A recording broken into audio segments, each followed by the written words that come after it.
কিন্তু কোরআন প্রতিযোগিতা হয়েছিল, আপনারা মনে হয় কম্পিটিশনগুলি জানেন। এখানে অনেক ছাত্র বিভিন্ন জায়গাতে পুরস্কার দিয়েছিলাম আমরা। এই কোরআন প্রতিযোগিতা বিভিন্ন এলাকার ছেলে এখানে আমরা বছরে একবার করে প্রতিযোগিতা হয়। আজকে ঘোড়াইনানবাসী কাছে প্রথমে ক্ষমা চাই, কারণ আমার আসতে একটু দেরি হয়ে গেছে, কারণ আমি ছিলাম পারুলিয়া, সোজা ওখানে একটা চলে সারাদিন ঘুরি, তো আপনাদের প্রথম ক্ষমা চাই নিচ্ছি। আজকে রাত অনেক হয়ে গেছে, 11টা বেজে গেছে অলরেডি নাকি। এখন মডেল বেশি সময় আগে রাত 2টো আরেকটু বন্ধ দেখি ছোটবেলা শুনতে লোক, এখন কিন্তু 10টা 11টা বললে অটোমেটিক লোক চলে যায় নাকি। আজকে আপনাদের কাছে দুটো একটা কথা বলি, প্রধান বক্তার বক্তব্য শুনবেন। আমরা বক্তাদের কথা শুনে যদি আমাদের আমলে না আসে, তাহলে সে বক্তব্য শুনে কোনো লাভ হবে না, কিন্তু হবে কোনো লাভ হবে না। আজকে আমরা ধরেন ফরজের নামাজ পড়িনি, কিন্তু মনে শুনতে আছি, কোনো লাভ হবে না,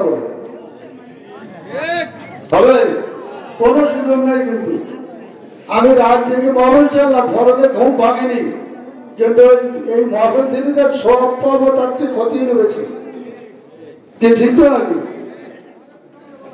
আজকে আমরা যারা আমরা মহফিল শুনতে আসছি, মহফিলের আগে খুব ঘন ঘন হইতো, এখন হুজুরের আমার কথা শুনে অখুশি হবেন, কেন মহফিল ঘন ঘন হলে হুজুরা দাওয়াত বেশি হয় নাকি, তাই তো নাকি। এখন 16 বছরে একটু দাওয়াত কমিয়েছিল, এখন আস্তে আস্তে একটু স্টার্ট হয়েছে নাকি, আস্তে আস্তে আবার চালু হয়েছে। কারণ আগে পারমিশন লিখতে, অনেক কিছু লিখতে। আজকে আমার মূল কাজ হলো, আপনার আমল যদি না থাকে, মহফিল শুনে কি করেন, কোনো কাজ হবে না। আপনার আসল কাজই হলো আপনার আমল করবে, তোমার জন্য যেটা দরকার সেটা যদি না থাকে, রাজনীতি মহফিল শুনে কাজ হবে না। মহফিলের সঙ্গে নাওটা করতে হবে। আমার মনের গতি চুল পরিমাণে যদি অহংকার থাকে, ইবাদত কাজে লাগবে না, কিন্তু হ্যাঁ। আপনি ধরেন মাথায় কর্পূরি গেছে, মাথায় টুপি আছে, দাড়ি আছে, আপনার মনের মধ্যে যদি খারাপ থাকে, এই ইবাদত কিন্তু কাজে লাগবে না।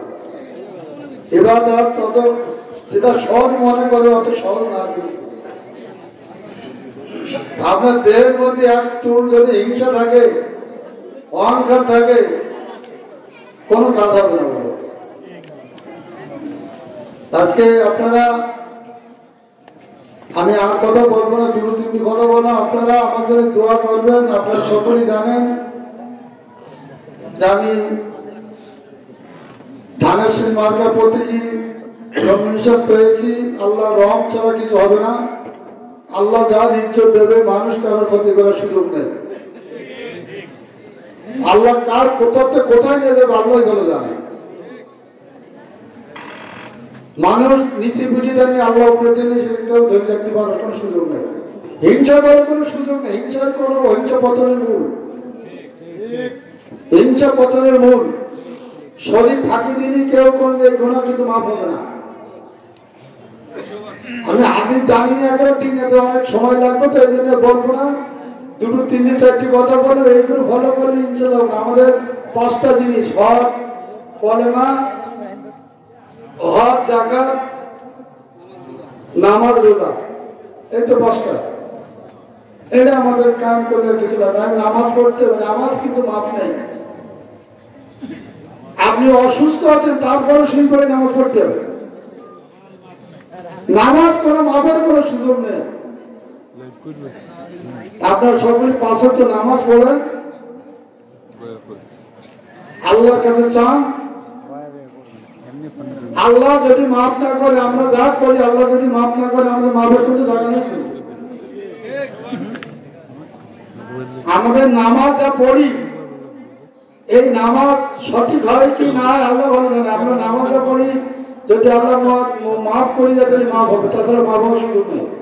কেন আমার নামাজ পড়ে মন থাকে একদিন, কোনে কি করবে এটা থাকে একদিন, সঠিক নামাজ কিন্তু হয় না, সে সংখ্যা কিন্তু কম। কি ঠিক বলিস তো নাকি? আমার কথা অসন্তোষ চলে যাবে না, বাস্তব এটা বলা লাগতে হবে, এই জন্য সমস্যা। আপনারা সকলে ভালো থাকেন, আমাদের দোয়া করবেন, ধানের শীষ মার্কেটটাকে ভোট দেবেন, আমরা দোয়া চাবা। আর আমার বক্তব্য তো একটাই, তাছাড়া তার বক্তব্য নেই। আপনারা প্রধান বক্তার বক্তব্য শোনেন, জানেন আমার যদি কথার মধ্যে ভুল ভ্রান্তি হয়ে থাকে মাফ করে দেবেন। এই বলে আমার বক্তব্য শেষ করছি। আসসালামু আলাইকুম।